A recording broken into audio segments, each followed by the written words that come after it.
Amados irmãos, também chamado para toda a glória e salvação que há em Cristo Jesus, nosso Senhor. Irmãos, vida eterna e galardão é assunto que não lhe interessa, mas saiba que faz parte do puro evangelho do reino dos céus. Irmãos, não foi sem maiores propósitos que o próprio Deus fez o homem à sua imagem e semelhança, e que ao homem deu todo o domínio sobre as coisas que ele criou. Está lá em Gênesis, Gênesis 1, de 26 a 28, para que com ele reinasse e tomasse parte da governabilidade do mundo que Deus criou. Como veremos a seguir, porque hoje isso é o nosso assunto de hoje. Mas para tanto, queria Deus toda a lealdade e inteira obediência e comunhão com o ente por ele criado. O homem, seu filho, como foi Adão, não mais como mera criatura de Deus, mas como seu filho, e obedecesse fielmente, comendo da árvore da vida, isto é, em plena comunhão com seu primeiro filho neste planeta. Nada espiritual ele foi até ali. E é por isso que a desobediência de Adão foi tão grave, pois afetou toda a geração dos também chamados para serem filhos, juntamente com Adão.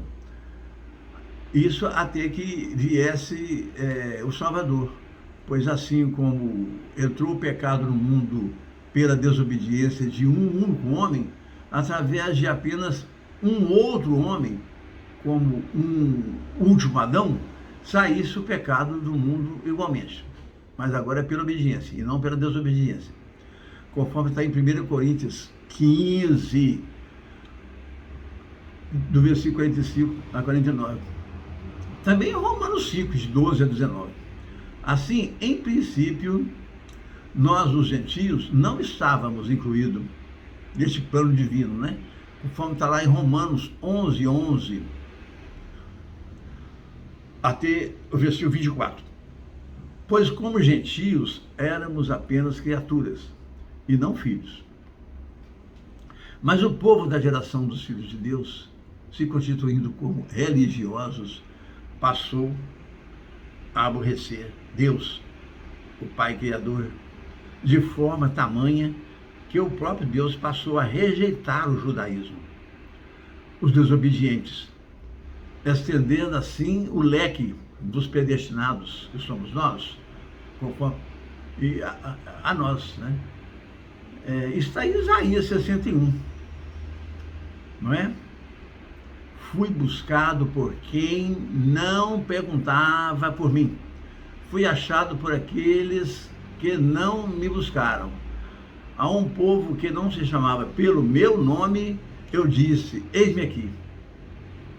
Irmão, sugiro que leia todo o capítulo de Isaías 65, para entenderem melhor como a queda dos judeus nos beneficiou.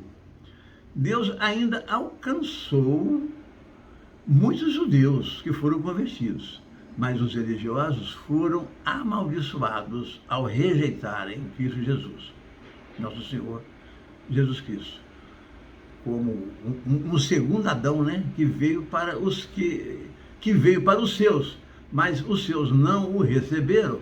Então Deus, a quantos outros que o receberam, deu-lhes também o poder de serem chamados como filhos de Deus, a saber, aos que crerem em seu nome, os quais, que somos nós, não nascemos da carne ou da vontade do homem, mas do Espírito de Deus.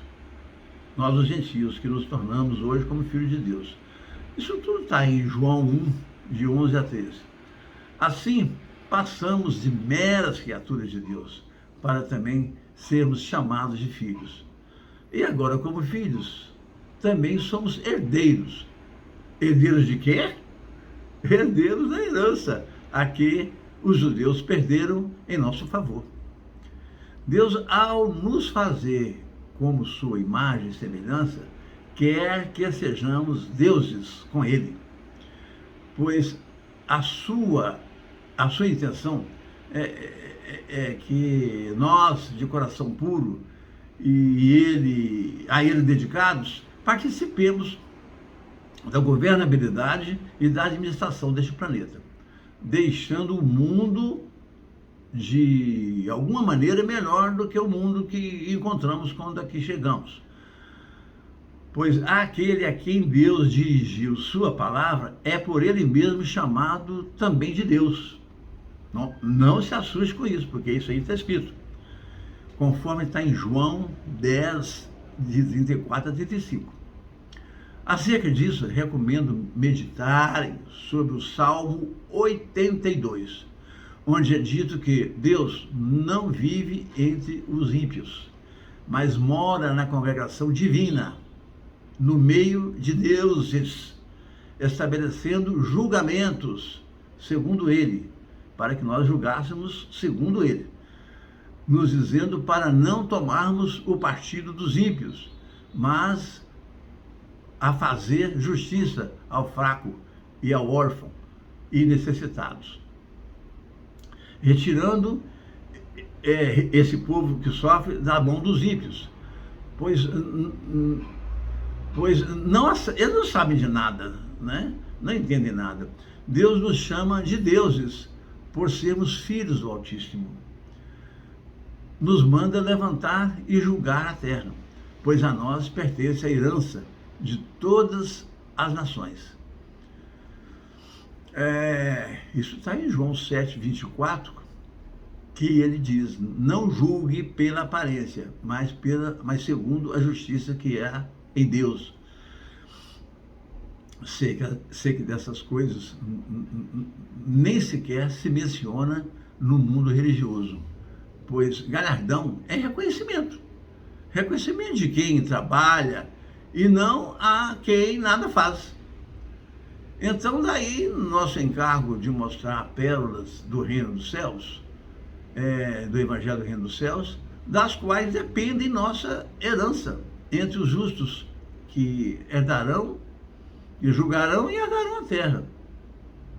Ou seremos nós, como judeus e nossos religiosos dos dias de hoje, que só anseiam por prosperidade e saúde familiar, né? Sem nenhuma corresponsabilidade com o reino dos céus.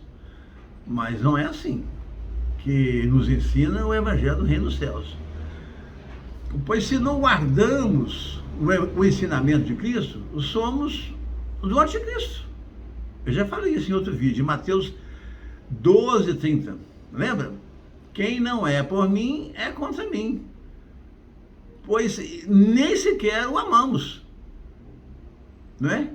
Se não guardarmos o evangelho, conforme está em João 14, 21. Quem me ama são os que guardam meu ensinamento. Então somos corresponsáveis por promover uma sociedade mais justa e assim reinarmos com Cristo hoje, aqui e na era vindoura. Como assim? Dúvidas? O apóstolo Paulo ensinou há 2000 anos atrás, conforme está em Colossenses 3, de 23 a 24, tudo o que fizermos, façamos de todo o coração, como se estivesse fazendo para o próprio Senhor, nosso Deus, e não para homens, sabendo que receberemos do Senhor a recompensa da herança. Pois é a Cristo, o Senhor, que estaremos servindo, não a homens. Não podemos cauterizar nossa consciência, nos acostumando com a injustiça de ver pessoas se apodrecendo nas calçadas como lixos, e nós nem sequer exigimos de governantes em quem votamos que pelo menos se gere vontade política de se acabar com essa vergonha que atinge toda a humanidade. Pois nosso Senhor nos chama: venha, bendito do meu Pai,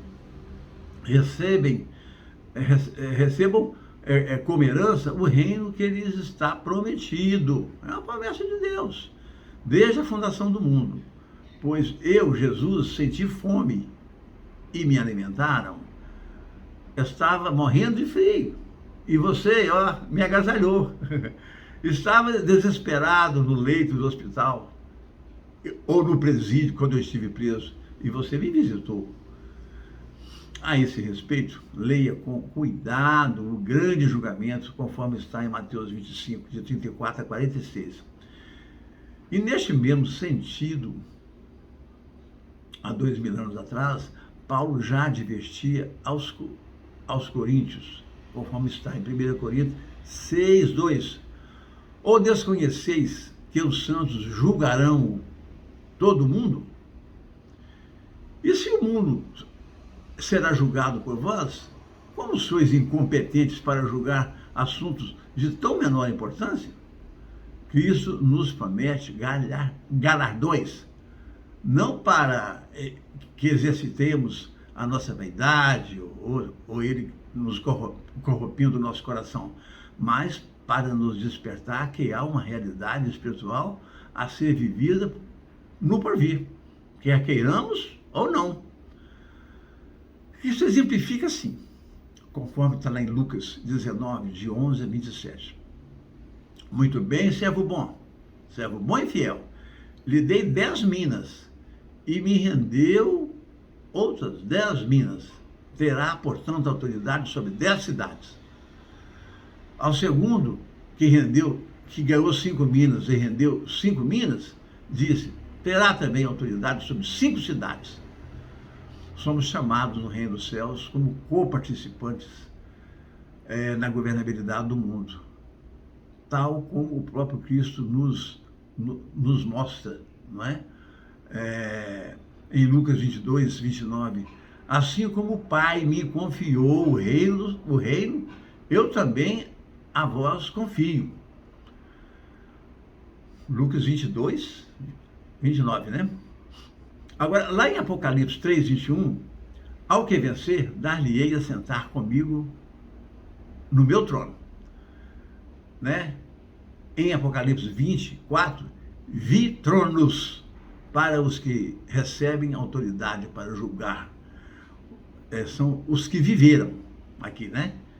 E reinaram com Cristo. Durante 1000 anos, irmãos, são pessoas que aprenderam a julgar, conforme está em João 7, 24, né? Julguem conforme as aparências, não conforme as aparências, mas conforme a reta justiça que é em Deus. Em Romanos 8, 18, eu estou absolutamente convencido que os nossos sofrimentos do presente não podem ser comparados com a glória que virá. Em Colossenses 13, 24, sabemos que receberemos do Senhor o galardão da herança, porque a Cristo, o Senhor, nós servimos.